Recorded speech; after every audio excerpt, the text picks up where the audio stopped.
प्यारे बच्चों, आज हम लोग implementation of single linked list का कोडिंग देखेंगे और इस कोडिंग को बहुत आराम से समझना है क्योंकि थियोरेटिकल पार्ट के कॉन्सेप्ट को आपने समझ लिया है। ओके, तो आज इसके इम्प्लीमेंटेशन को देखते हैं और उनको समझने की कोशिश करते हैं। तो सबसे पहले हेडर फाइल से स्टार्ट करेंगे।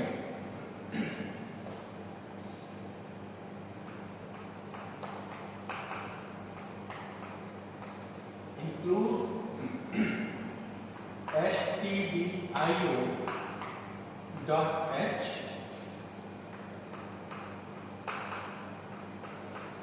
include conio.h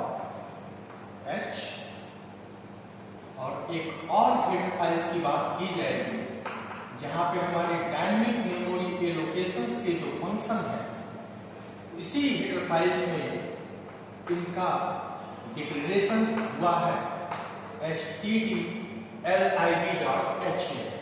तो ये हमारा जो हेडर फाइल्स लिखा गया है stdlib.h, इसमें हमने डायनेमिक मेमोरी लोकेशंस के सारे फंक्शंस का डिफिनीशन तैयार किया गया है, जैसे malloc, calloc, realloc and free।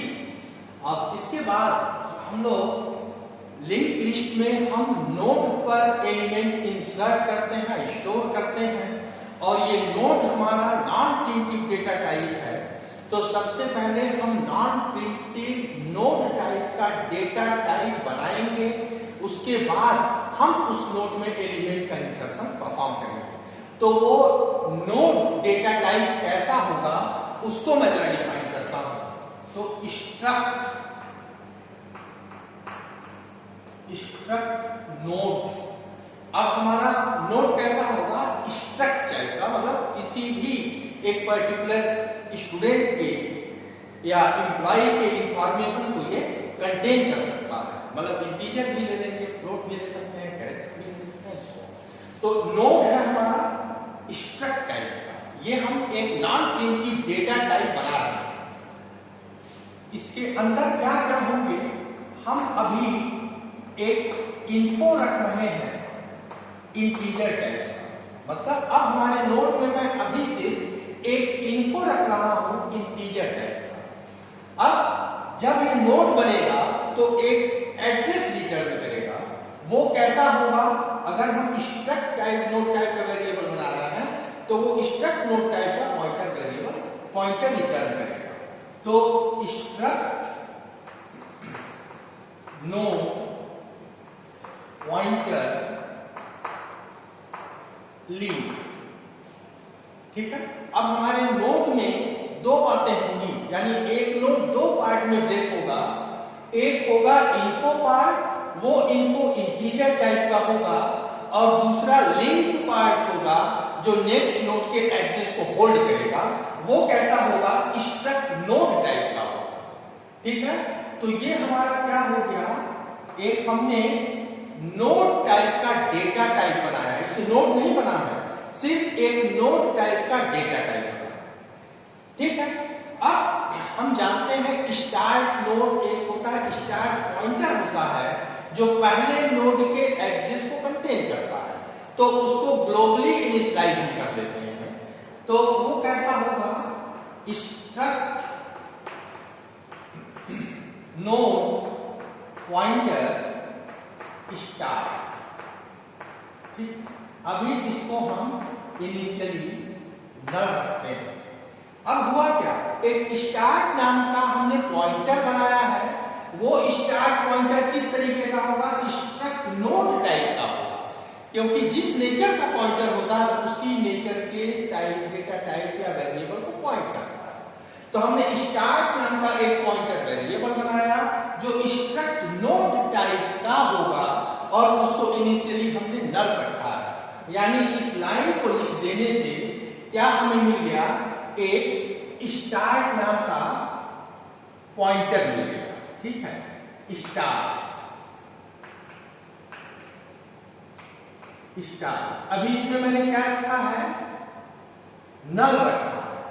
तो इस इतनी लाइन लिख देने से एक हमने स्टार्ट नाम का पॉइंटर बना दिया एक स्टार्ट नाम का पॉइंटर बना लिया जिसमें नल है, और ये क्या करेगा, एक एड्रेस को कंटेन। अब नल मैंने क्यों रखा है, अगर मैं नल से इनिशियलाइज नहीं करता तो इसमें गार्बेज वैल्यू होती, अब वो वैल्यू ये बताता कि ये स्टार्ट किसी नोड के एड्रेस को होल्ड किया है, इस वजह से मैंने स्टार्ट को इनिशियली नल रखा है। ठीक है, अब इतनी लाइन लिख देने से एक स्टार्ट नाम का पॉइंटर बन गया और मैंने उसमें नल रखा है। अगर मैं नल से इनिशियलाइज नहीं करता तो उसमें एक गार्बेज वैल्यू होती जो एक एड्रेस को इंडिकेट करती कि इस स्टार्ट पॉइंटर पे कोई नोड है, किसी नोड का एड्रेस है। ठीक है, तो इतना लाइन लिख देने से ये हो गया। अब हमें क्या करना है, एक नोड को क्रिएट करना है। हम बताएं मैलॉक के थ्रू हम नोड को अवेल करते हैं, अवेल मतलब एक वेरिएबल बनाते हैं मैलॉक फंक्शन का यूज करके, जिनका डिफिनीशन stdlib.h में किया गया है।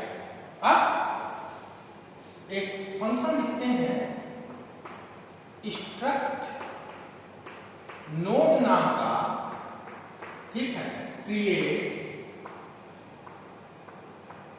नोड। ये क्या करेगा, अब हम एक नोड को क्रिएट कर रहे हैं। ठीक है, तो क्रिएट नोड नाम का फंक्शन, ये रिटर्न टाइप, क्योंकि स्ट्रक्ट नोड जब नोड हमें बनेगा तो एक पॉइंटर रिटर्न होगा, वो पॉइंटर कैसा होगा, स्ट्रक्ट नोड टाइप का। ठीक है, उसके बाद हम अब क्या करेंगे, अब जब ये नोड बनेगा तो एक पॉइंटर रिटर्न करेगा, तो उस पॉइंटर को रखने के लिए हमें एक पॉइंटर वेरिएबल टेम्पररी बनाना पड़ेगा। ये तो स्टार्ट का जो लोग ने बताया है, इस लोकल इस पर्टिकुलर फंक्शन के लिए हम एक लोकल पॉइंटर वेरिएबल बना रहे हैं, टेम्पररी। तो कह रहा है ना कि स्ट्रक्ट नोड पॉइंटर n, यानी n नाम का एक हमने पॉइंटर बनाया है जो स्ट्रक्ट नोड टाइप का होगा। ठीक है, जब ये नोड हमें क्रिएट होगा तो एक पॉइंटर रिटर्न करेगा, उस पॉइंटर को हम कहां रखेंगे, n पॉइंटर में रखेंगे। अब जैसा आपने पहला फंक्शन पढ़ा था उसमें देखा था n equal to struct node pointer, वो वॉइड टाइप का पॉइंटर रिटर्न करेगा। हमने कॉस्टिंग करी है स्ट्रक्ट नोड टाइप का। अब मैलॉक फंक्शन के थ्रू हम वो वेरिएबल बनाएंगे। अब इसमें क्या था, साइज देने की बात मैंने की थी, size of struct node, struct. ठीक है, अब यहां देखते क्या हुआ, एक n नाम का मैंने पॉइंटर वेरिएबल बनाया। जब नोड क्रिएट हुआ तो उसने क्या किया, एक पॉइंटर रिटर्न करेगा, वो पॉइंटर इस n नाम के पॉइंटर वेरिएबल में आएगा। अब हमने उस पॉइंटर को कॉस्टिंग करी स्ट्रक्ट नोड टाइप का, वो पॉइंटर होने से वो स्ट्रक्ट नोड टाइप के वेरिएबल को पॉइंट करेगा। मैलॉक फंक्शन के थ्रू हम यहाँ पर मैंने बताया था कि साइज मैं देता हूं, उस पर्टिकुलर वेरिएबल की साइज की बात की जाती है। तो मैं ये तो जान गया हूं कि ये इंटीजर टाइप का एक इंफॉर्मेशन रखेगा, एक लिंक पॉइंटर है जो 2, तो हमें तो पता है कि 4 बाइट का ये वेरिएबल बनना चाहिए, तो 4 बाइट भी लिख सकते हैं। लेकिन मैं इसकी साइज ना बताते हुए मैंने ये जिम्मेदारी साइज ऑफ ऑपरेटर को दे दी है कि तुम ही तय करो कि इस वेरिएबल की साइज कितनी होनी चाहिए। तो आप 4 भी लिख सकते हैं, क्योंकि हमारे जो नोट में मैंने बताया है कि 2 बातें होंगी, एक इंटीजर टाइप का इंफॉर्मेशन और एक लिंक नाम का पॉइंटर। ठीक, तो ये साइज ऑफ ऑपरेटर को जिम्मेदारी दे दी कि तुम इस नोट की साइज तय करो। तो वो साइज ऑफ स्ट्रक्ट नोड, तो इस देख लेगा स्ट्रक्ट नोड में क्या क्या है, उसके अकॉर्डिंग वो उतने साइज का वेरिएबल बना के हमें स्ट्रक्ट नोड टाइप का दे देगा। तो इतनी बात हो गई। अब क्या हुआ, जब मैंने फंक्शन दिया था तो उस फंक्शन का नाम है रखा था struct node pointer create node. अब क्या है, रिटर्न टाइप, रिटर्न क्या कर रहा है, n, क्योंकि वो एड्रेस n में आ रहा है। तो हम क्या लिख देंगे, रिटर्न n, क्योंकि रिटर्न टाइप का फंक्शन है ना ये, तो एक n को रिटर्न किया।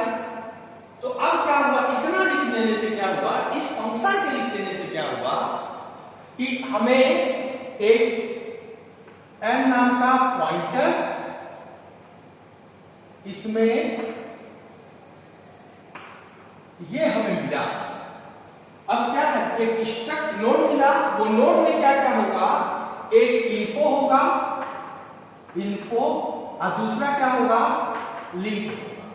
इतना हमको मिल गया, ठीक है। इतने लाइन से हमें ये चीजें मिल गई, यानी यहां तक का अगर आप कोड देखेंगे तो एक स्टार्ट पॉइंटर मिला है जहां पे नल है, और क्रिएट नोड को अगर आप देखेंगे तो एक नोड को क्रिएट किया गया है।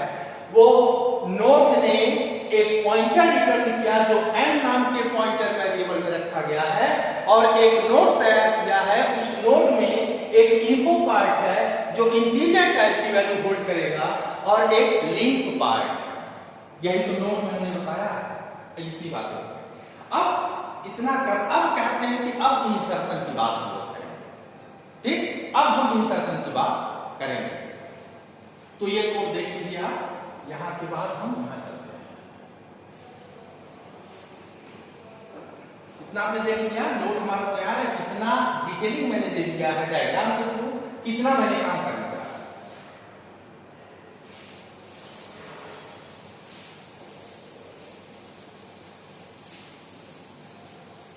आई होप आपको समझ में आ रहा हो कि बेसिकली क्या हो रहा है। नोड भी क्रिएट, स्टार्ट पॉइंटर भी तैयार हो गया है। तो अब हम लोग थोड़ा और आगे बढ़ते हैं।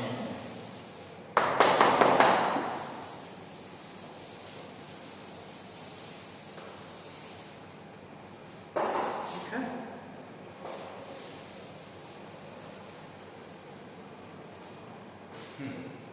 अब नोड को हम बता चुके हैं कि किसी भी नोड को एक लिंक लिस्ट में 3 पोजीशन पे हम इंसर्शन कर सकते हैं, at beginning position, in between 2 nodes and last position. तो अभी जो मैं आपको कोड कर रहा हूं वो लास्ट पोजीशन पे इंसर्शन को परफॉर्म करेंगे, क्योंकि लास्ट थोड़ा सा डिफिकल्ट माना जाता है। तो अगर लास्ट कर लेंगे तो तीनों पोजीशन पे आप इंसर्शन परफॉर्म कर सकते हैं। तो मैं कहां पे इंसर्शन परफॉर्म करूंगा, insert a node at last position. तो ठीक है, यहां तक आपने देख लिया। अब हम क्या करते हैं, एक फंक्शन और बनाते हैं इंसर्शन के लिए, void इंसर्ट लास्ट। ठीक है, इंसर्ट लास्ट। अब इंसर्शन की बात हो रही है तो सबसे पहले एक टेम्पररी में, अभी तक मेरा ये स्थिति बनी हुई है, अभी मैं क्या कर रहा हूं, एक टेम्पररी पॉइंटर लेता हूं। वो कैसा होगा, स्ट्रक्ट नोड टाइप का पॉइंटर टेम्प नाम का। ठीक है, अब क्या कर रहा है, टेम्प को टेम्प में क्रिएट नोड फंक्शन को कॉल कर दिया जाए। जो क्रिएट नोड मैंने नाम का फंक्शन इससे पहले बनाया था, उस फंक्शन को टेम्प में कॉल कर दिया। ठीक है, तो टेम्प नाम का पॉइंटर वेरिएबल बना, जिसको अब क्या हुआ, टेम्प ने क्रिएट नोड नाम के फंक्शन को कॉल किया। अब क्या होगा, अब एक टेम्प नाम का मैंने पॉइंटर वेरिएबल बना लिया। ठीक है, तो जैसे ही टेम्प ने क्रिएट नोड को कॉल किया, तो जो नोड को n पॉइंट कर रहा था, n जिसका एड्रेस होल्ड किया था, अब कौन होल्ड करने लगेगा, ये करने लगेगा, क्योंकि क्रिएट नोड के थ्रू यही तो नोड बना था जिसका एड्रेस n ने किया था, n के पास था। अब जैसे ही ये लाइन चली दिखी जाएगी, तुरंत क्रिएट नोड का एड्रेस टेम्प में चला जाएगा और टेम्प इस नोड को पॉइंट करने लगेगा, और ये क्या हो जाएगा, डिस्ट्रॉय हो जाएगा। ये क्या होगा, डिस्ट्रॉय हो जाएगा। क्योंकि वो लोकल पॉइंटर वेरिएबल था। जैसे ही उस फंक्शन का काम कंप्लीट हुआ, ये पॉइंटर वेरिएबल ऑटोमेटिकली डिस्ट्रॉय हो जाएगा, क्योंकि ये लोकल पॉइंटर वेरिएबल था, पर्टिकुलर उसी फंक्शन के लिए काम करने के लिए था। इसी वजह से टेम्प में क्रिएट नोड नाम के फंक्शन को कॉल किया। अब इस लाइन पे चलने के बाद स्थिति हमारी ये हो गई, उस नोड को अब टेम्प नाम का पॉइंटर कनेक्ट होने लगा या उसके एड्रेस को होल्ड कर लिया।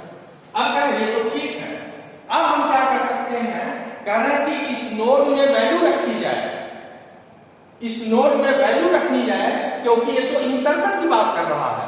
तो इंसर्शन हम कब करेंगे, जब वैल्यू आ जाएगी और उसमें हम तब जाके इंसर्शन परफॉर्म करेंगे। अब कह रहा है कि मैसेज प्रॉम्प्ट किया जाए printf enter the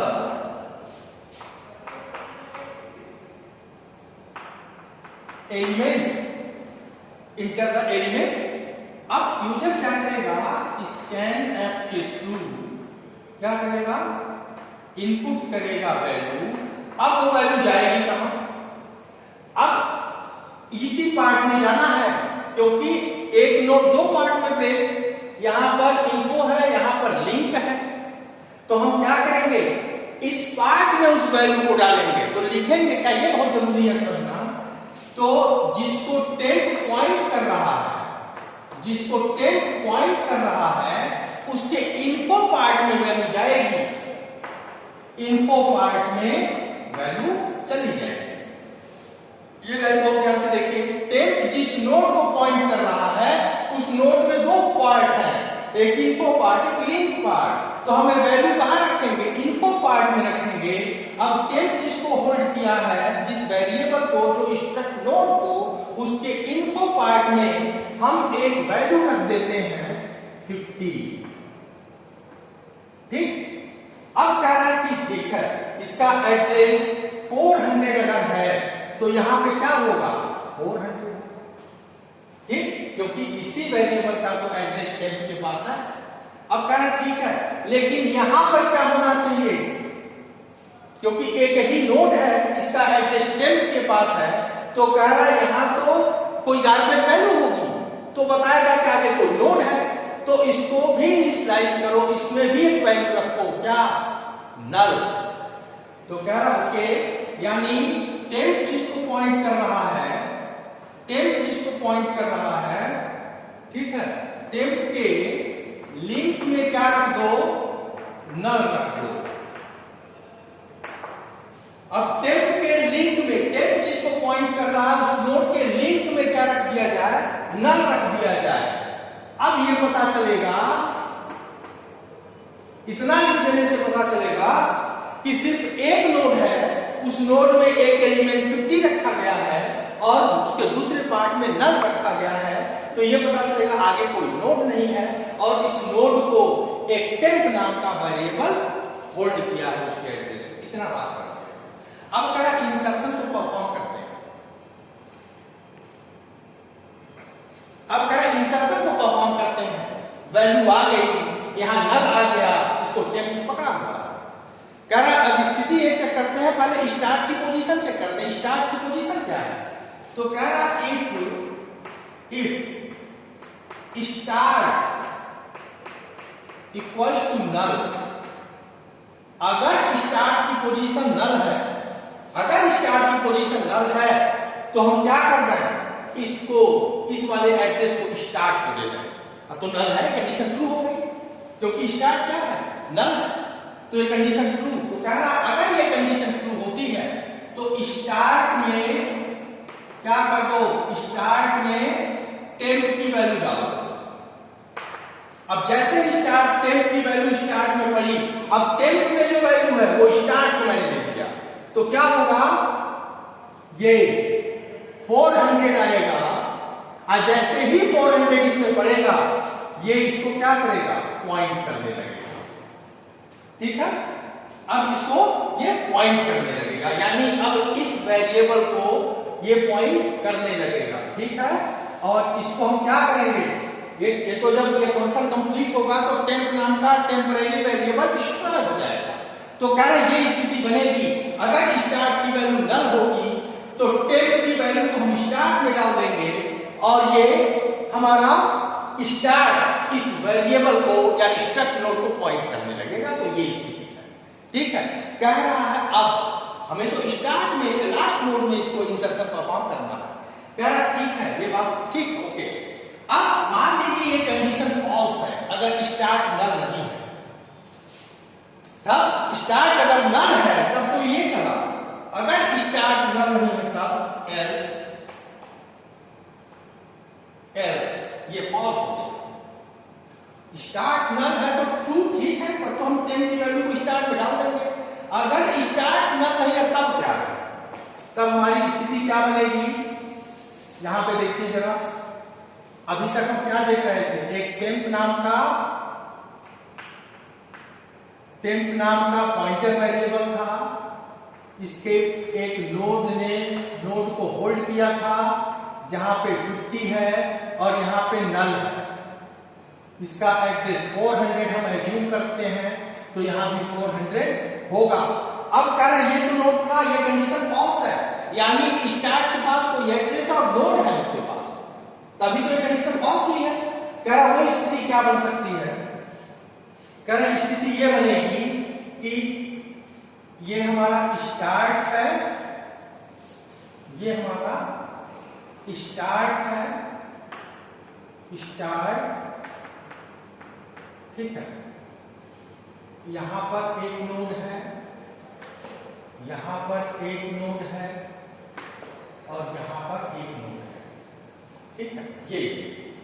अब ये बहुत ध्यान से देखिएगा, लास्ट नोड पे ही हम इंसर्शन करना चाहते हैं, ठीक है, लास्ट नोड, इसका एड्रेस 100, इसका 200, इसका 300। तो कह रहे हैं यहां पे मान लीजिए 10 है, यहां पे 20 है, यहां पे 30 है, यहां पर क्या होगा 100, यहां पे 200, यहां पर 300, यहां पर नल, ठीक है। अब ये इसको पॉइंट करेगा, ये इसको पॉइंट करेगा, ये हमारी लिंक लिस्ट है। जब ये कंडीशन फॉल्स हुई है तब कहा इस नोड को कहां इंसर्ट करना है, insert a node at last position, तो यहां पे नल है। अब हमें क्या करना है, हमें हर हाल में इस नोड पर आना है, तब तो मैं इसमें इसका एड्रेस रख के इसके आगे एक नोड इंसर्ट कर दूंगा, ठीक। ये बात एकदम क्लियर हो रही है आपको। अब ये कंडीशन फॉल्स हुई है तब मैं इसकी बात कर रहा हूं कि स्टार्ट नल नहीं है, स्टार्ट में कोई नोड है और लास्ट में हमें इंसर्शन परफॉर्म करनी है। करेक्ट, ठीक है। अब हमें क्या करना है कि एक और, क्योंकि टेम्प नाम का जो वेरिएबल था यहाँ पर, टेम्प नाम का, उसने जिस नोड को मैं बनाया था क्रिएट नोड के थ्रू, वो स्थिति ये बनी है। अब इसी को इंसर्ट करना है लास्ट पोजीशन पे। अब हम करें एक और पॉइंटर